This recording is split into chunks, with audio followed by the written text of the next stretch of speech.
ನಿನ್ನನ್ನು ಕೊಂದು ಆ ಮೂಲಕ ಪ್ರೇತಕ್ಕೆ ಪಡಿಸುವ ವ್ಯವಸ್ಥೆ ಮಾಡ್ತೀನಿ. ಅಲ್ಲ ಎಂತದ್ದು ಸಜ್ಜತೆ ಎಂತದ್ದು?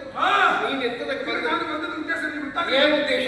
ಇಲ್ಲಿರುವಂತಹ ಅದೆಷ್ಟೋ ಬ್ರಾಹ್ಮಣರು ಯಾಗ ಮಾಡ್ತಾ ಇದ್ರು. ಹೌದು, ಅವರ ಮಟ್ಟವನ್ನು ಯಾಕೆ ಅಂತ ಕೇಳಿದ್ದು. ನೀನು ಏನು ಮಾಡಿದ್ದಿ ಅಂತ ನನಗೆ ಕಾಣುತ್ತದೆ.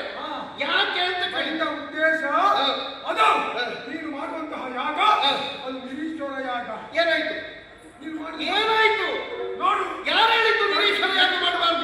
ಮಂದಿಗೂ ಅವಿಸನ್ನು ಕೊಟ್ಟು ಬಿಟ್ಟು ಏನಿಲ್ಲ, ಒಬ್ಬರಿಗೆ ನೀನು ಅವಿಸನ್ನು ಕೊಡ್ಲಿಲ್ಲ. ನೋಡು, ಹಾಗಾಗಿ ನಿನ್ನ ಹೆಸರಿಗೆ ನಾನು ವೀರಭದ್ರ. ಯಾರ ಮಗ? ಪರಮೇಶ್ವರ ಜಟೆಯಿಂದ ಬಿದ್ದವ ಹುಟ್ಟಿಕೊಂಡ.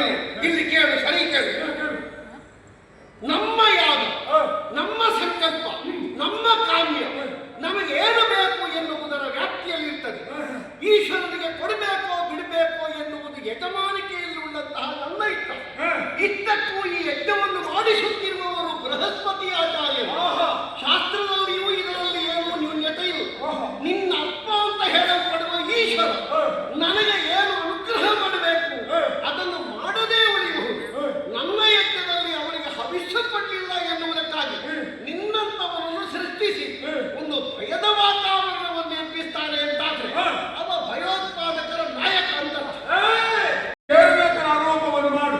ಯಾಕಂದ್ರೆ ಪರಮೇಶ್ವರನ್ನು ಪ್ರಜೆಗಳು ಯಾವ ಭಕ್ತರು ಯಾವ ರೀತಿಯಾಗಿ ಪೂಜಿಸ್ತಾರೋ ಅರ್ಚಿಸ್ತಾರೋ ಮೆಚ್ಚಿಸ್ತಾರೋ ಎಂಬುದೆಲ್ಲವೂ ತಿಳಿದಿದೆ. ಅಲ್ಲ, ಇನ್ನೊಂದು ವಿಷಯ, ಈಗ ನಾನು ಮಾಡುತ್ತಿರುವಂತಹ ಯಜ್ಞದಲ್ಲಿ ನಿಮಗೆ ತೊಂದರೆ ಆಯಿತು. ಯಾರಿಗೆ? ನಿಮಗೆ. ನನಗೆ ತೊಂದರೆ ಆಯ್ತಲ್ಲ. ಮತ್ತೆ ನನ್ನ ಜನಕ ನನ್ನ ಕಳಿಸಿಕೊಟ್ಟಿದ್ದಾರೆ. ಯಾಕೆ ಅಂತ? ಅದೇ ಅದು ಗೌರಿ, ನಿನ್ನ ಮಗಳಂತ ಗೌರಿ ಈ ಯಾಗಕ್ಕೆ ಬಂದವಳಿದ್ದಾಳೆ. ಹೌದು. ಬಂದಂತ ಅವಳಿಗೆ ಮಾನ್ಯತೆಯನ್ನು ಕೊಡಲಾರದೆ ಈಗ ಅವಮಾನವನ್ನು ಸಹಿಸದೆ ಯೋಗೋಗಿತವೆಂದು ಹೋಗುತ್ತಾಳೆ. ಈಗ ಇಲ್ಲಿಗೆ ಬರುವುದಕ್ಕಿಂತ ಮೊದಲು ನಿನ್ನ ಅಪ್ಪ ಅಂತ ಹೇಳುವ ಈಶ್ವರ ಅವಳಲ್ಲಿ ಹೇಳಿಲ್ವಾ ನೀನು ಹೋಗಬೇಡ ಅಂತ? ನಿನ್ನ ತಾಯಿ ಅಂತ ಹೇಳುವವಳಲ್ಲಿ ನನ್ನನ್ನು ಹೇಳುವುದಕ್ಕೆ ನಾನು ಹುಟ್ಟಿದ್ದೇನೆ ಅಲ್ಲ, ಹೇಳಿಲ್ವಾ ಅಂತ? ನಿನ್ನಲ್ಲಿ ಹೇಳಿಲ್ವಾ ಅಂತ?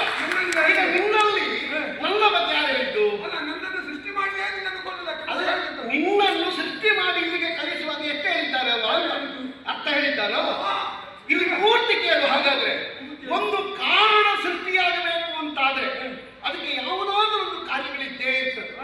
ನಿನ್ನ ಅಪ್ಪ ಅಂತ ಹೇಳಲ್ಪಡುವ ಈಶ್ವರನಿಂದ ನನಗೆ ಅಪಮಾನ ಆಯಿತು ಎನ್ನುವುದಕ್ಕಾಗಿಯೇ ನಾನು ಕೈಗೊಂಡಿರುವಂತಹದ್ದು. ಅದಕ್ಕಾಗಿಯೇ ಕೈಲಾಸಕ್ಕೆ ನಾನು ಹೇಳಿಕೆಯನ್ನು ಕೊಡ್ಲಿಲ್ಲ.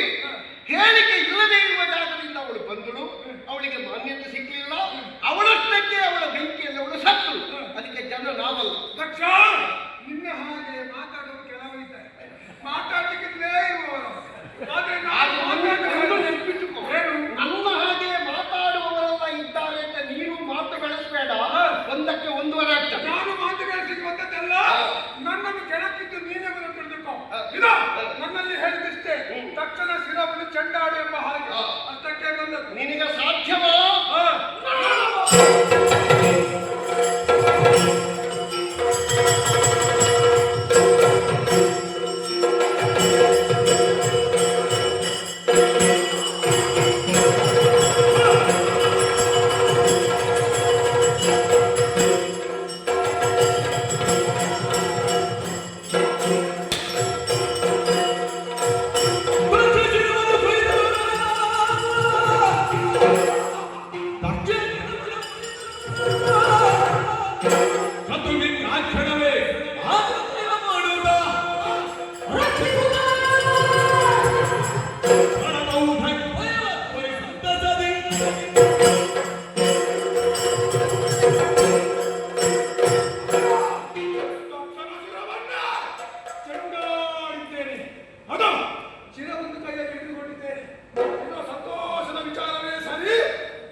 Sing,